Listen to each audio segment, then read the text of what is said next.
discussion is lumped heat capacity system. Lumped heat capacity system क्या होता है? Lumped heat capacity system unsteady state heat transfer में use किया जाता है. कब यूज़ किया जाएगा? जब बॉडी बहुत स्मॉल हो और उसकी कंडक्टिविटी बहुत ज़्यादा हो. For example, let's take this cylinder. Okay, suppose this cylinder is it at 150 degree Celsius और यूनिफॉर्म है, ठीक है. और मैंने इसको ऑल ऑफ ए सडन यहाँ पर एक्सपोजर कर दिया एयर से, ठीक है. सो सॉलिड सिलेंडर है और इसको एक्सपोजर कर दिया. इसका टेम्परेचर पहले यूनिफॉर्म था. एट टाइम t = 0 मैंने इसको एक्सपोजर कर दिया. What will happen? जैसे जैसे एयर इस पे बहेगी तो ये कूल होता जाएगा, तो इसका टेम्परेचर ड्रॉप होता जाएगा. But what will happen, the temperature will change with respect to two coordinates, one with respect to time and one along the axis also. Okay, so अगर सपोज ये बॉडी बहुत small हो, like take this metal sphere ball. Okay, so अब suppose इसका temperature 150 degree Celsius है और मैंने इसको एक्सपोजर कर दिया एनवायरनमेंट में. सो इनिशियली इसका टेम्परेचर 1 था, सपोज 150 डिग्री सेल्सियस था, और 30 डिग्री सेल्सियस एयर पे मैंने इसको एक्सपोजर कर दिया, ठीक है. तो air will take its energy, so unsteady state heat transfer will happen. Now that temperature will change respect to time. But क्योंकि इसकी बॉडी इतनी स्मॉल है, इसकी रेडियस इतनी स्मॉल है, हम ये एज्यूम कर सकते हैं कि पूरी बॉडी यूनिफॉर्म टेम्परेचर पर है और जो भी इस बॉडी की टेम्परेचर में ड्रॉप आ रहा है, तो द हीट लॉस जो हो रहा है इससे mCp डेल्टा टी से, वो एनवायरनमेंट गेन कर रहा है. तो लम्प्ड हीट सिस्टम वहां लगेगा. तो लम्प्ड हीट सिस्टम कहां लगेगा? दो कंडीशन में. एक, बॉडी बहुत स्मॉल हो, दूसरा उसकी कंडक्टिविटी बहुत ज्यादा हो. कंडक्टिविटी जितनी ज्यादा होगी हीट ट्रांसफर उतनी जल्दी होगा और बॉडी यूनिफॉर्म टेम्परेचर पर रहेगी. So curly T by curly x will become 0. हम एज्यूम ही नहीं कर रहे हैं एक्स के रिस्पेक्ट में, ओनली टाइम के रिस्पेक्ट में चेंज होगा. लेकिन अब अगर देखो, ये एक प्लैनेट लीजिए.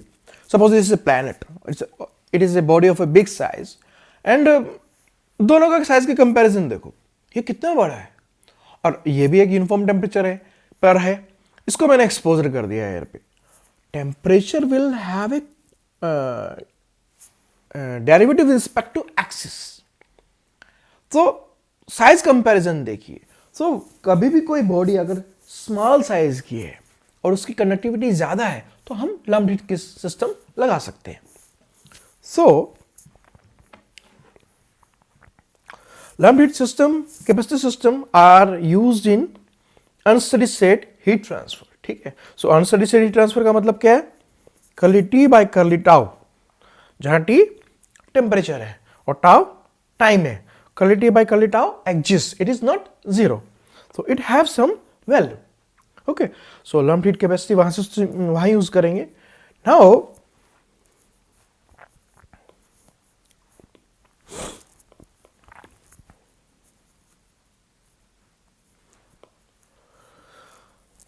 सपोज ये सफियर है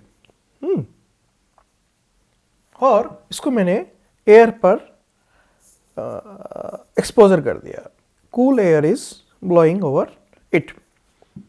now the heat loss by this sphere is Q equal to mCp delta T. ये फार्मूला आपने 9th-10th में पढ़ा है. Q equal to mCp delta T. So this is the heat lost by the body. Where delta T क्या है? Delta T temperature difference है किसके बीच में? एयर और सफियर के बीच में. तो हम लिख सकते हैं डेल्टा टी को क्या लिख सकते हैं? टी बॉडी का टेम्परेचर और टी इन्फिनिटी एयर का टेम्परेचर. टी इन्फिनिटी क्यों लिया? एयर एक इन्फिनाइट सिंक माना है हमने, उसका एयर का टेम्परेचर चेंज नहीं होगा और बॉडी का temperature at any instant is T. तो डेल्टा टी की वैल्यू क्या आ गई? T minus T infinity. Now Cp is its heat capacity, और Q equal to mCp delta T के यूनिट्स क्या होते हैं? इट इज इन जूल, ठीक है, दिस इज जूल। तो सपोज अगर इसको मैं टाइम से भी डिवाइड कर दूं कि पर यूनिट टाइम ये कितना हीट लॉस कर रही है, तो it will become D Q over d tau, ठीक है। मैंने इसको टाउ लिया है क्योंकि ये ऊपर भी टेम्परेचर है, तो टाइम को भी टी से रिप्रेजेंट नहीं कर सकते, कंफ्यूजन हो जाएगा, तो मैं इसको ग्रीक अल्फाबेट टाउ से रिप्रेजेंट कर रहा हूं। So it becomes d m c p और delta T over d tau, और joule over time. Joule over time क्या होता है? Watt. So it's a energy unit, it become watt. Now this heat lost by the body is the heat gained by the environment. अब convection का formula क्या होता है? HA delta T according to Newton law of cooling. So I can say heat gained by environment is HA delta T, ठीक है। Now यहां पर हम माइनस साइन ले लेते हैं, यहां पर बॉडी के रिस्पेक्ट में minus sign. The heat lost by the body is the positive heat gain by the environment, so it become minus d k over d tau minus d m c p d T minus m c p constant है, बाहर आ जाएगा, d T upon d tau is equal to HA delta T. Q is equal to HA delta T, where H is a convection coefficient. HA delta T के units क्या होते हैं? अगर मैं H और A और डेल्टा T को multiply करूँ तो क्या आ जाएगा? Watt. Now we can equal this equation. आप ऐसे नहीं कर सकते कि इस पे आप mCp डेल्टा T लिख दो और इसको इसके इक्विवेलेंट कर दो। mCp डेल्टा T के यूनिट्स जूल होते हैं और ये वाट है, तो यहाँ पर टाइम एक्स्ट्रा है, joule per unit time is called watt, ठीक है। So we can say the heat lost by this sphere is the heat gained by the environment. Heat lost by sphere is this one. So say it is equation number 1 and this is equation number 2. Now we can say HA delta T is equal to minus mCp dt upon d tau. Okay. Now what is delta T? I can say HA delta T. T delta T क्या है? Body और air के बीच में temperature difference. तो body का temperature क्या है एट एनी इंस्टेंट टी, और एयर का टेम्परेचर क्या है T infinity is equal to minus m. M क्या है? बॉडी का mass. Mass is density into volume, so mass is density into volume, rho into V, rho. So I can write it as a rho V into Cp into dt upon d tau. So this is equation number 3. This is again equation number 2. Now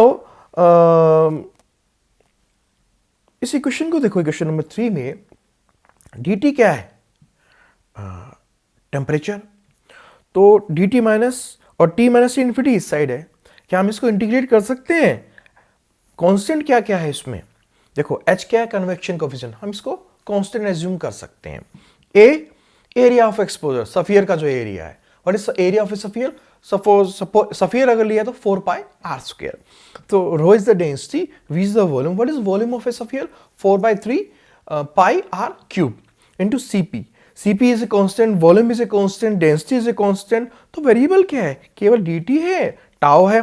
तो t temperature के side में temperature को ले जाओ और time को इधर ले जाओ and separate the variable and integrate, it becomes minus HA, minus को इधर ले गया, rho V Cp d tau is equal to dt upon t minus t infinity, ठीक है। Integrating both side.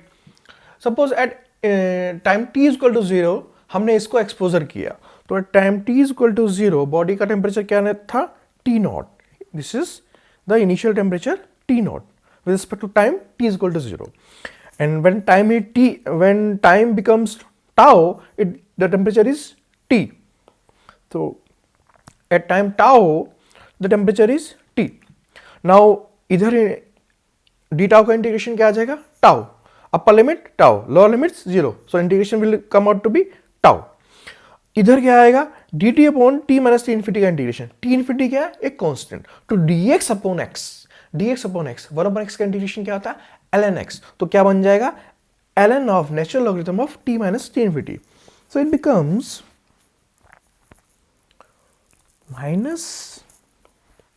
Minus H A rho V C P into tau is equal to L N of T minus T infinity. तो और limits को रख दो, तो अपर limits क्या है, ये, लोअर लिमिट्स ये, it becomes L N of T minus T infinity upon T nought minus T infinity. So this become equation number 4. Now see question number 4. ln of t minus t infinity is equal to this one. The ln of this right hand side is equal to this left hand side value. ln का natural logarithm का definition क्या होता है? Logarithm of A number with respect to a base is the power which should be raised to the base to represent that number. So अगर मैं कहता हूं logarithm, इसको ऐसे समझते हैं, सपोज 2 लो, 2 पे क्या पावर चढ़ाऊं कि 8 आ जाए, 8 आ जाए, so 2 raise to power 3 is 8. So अगर मैं इसको लॉगरिथम की डेफिनेशन लूं, so logarithm of 8 with respect to base 2 is, 2 पे क्या पावर चढ़ाऊं कि 8 आ जाए, 3. So logarithm of 8 with respect to base 2 becomes 3. Okay, so जब हम ln लिखते हैं तो ln का मतलब क्या होता है, बेस क्या होता है, e की वैल्यू क्या होती है 2.718281828. ओके, सो इक्वेशन नंबर 4 को देखो, इसका मीनिंग क्या है, इसका मीनिंग है कि मैं e पर, यहां पर e है तो ln है, नेचुरल लॉगरिथम है, तो e है, e पे क्या पावर चढ़ाऊं, e पर ये पावर चढ़ाऊं ताकि ये t माइनस टी इन्फिनिटी आ जाए. So I can write e raise to power minus H A rho C V into tau, यही है ना, yes, is equal to t minus t infinity upon t naught minus t infinity. This is equation number 5, where t is at any instant temperature, किसी भी instant पर, और t naught इसका initial temperature है. So this lumped heat transfer will be used in unsteady state heat transfer phenomena. ये similarity method और Laplace transformation से different है. लैपलास ट्रांसफॉर्मेशन और सिमिलैरिटी मेथड वहाँ यूज होंगे जहाँ बॉडी बहुत लॉन्ग है और temperature difference along the axis भी हो रहा है और रिस्पेक्ट टू टाइम भी हो रहा है. बट यहाँ बॉडी जहाँ वेरी स्मॉल है और इसकी कंडक्टिविटी बहुत ज़्यादा है, we can use this lumped transfer system. Now एक चीज़ और आती है इसमें, ये जो a by v by a है, तो v बाई a की डायमेंशन क्या हो जाएगी, अगर a को मैं इसको डिनोमिनेटर में ले जाऊं तो it will give a dimension of length. So this is called characteristic dimension s is v by a. This will come out different for different shapes. Cylinder के लिए कुछ और आएगा, स्फीयर के लिए कुछ और आएगा, you can calculate. So it can be represented as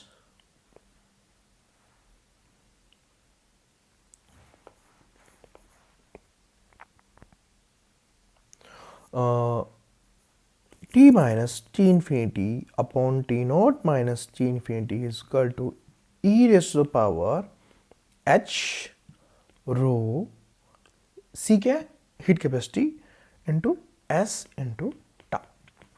now ये जो H A rho C we है, इसकी डायमेंशन क्या है, देखो ई पे हम जो पावर रेज कर रहे हैं वो तो नंबर है ना, तो इट शुड बी डायमेंशनलेस. तो इसका मतलब ये सारा product H A rho C V जो है, इसकी डायमेंशन क्या होगी, टाइम टाइम के रेसिप्रोकल होगी, तो तभी तो टाइम से टाइम कैंसिल हो जाएगा, क्योंकि ऊपर यहाँ सेकंड है टाउ की, तो rho C V upon H A की डायमेंशन सेकंड होगा, सेकंड से सेकंड कैंसिल हो जाएगा, it will become a dimensionless number. तो ये जो rho C V upon H A है, rho C V upon H A, इसको हम टाइम कांस्टेंट कहते हैं। So what is time constant? Time constant is rho C V upon H A is called time constant. Now, time constant, suppose the time constant is just equal to this tau, and it cancels out, so it becomes e raised to power minus 1, cancel out हो गया, तो it becomes 1. So I can say t minus t infinity upon t naught minus t infinity is equal to e raised to power minus 1 और 1 upon e. अब 1 upon e की value क्या आती है? Let's calculate. So 1 upon e is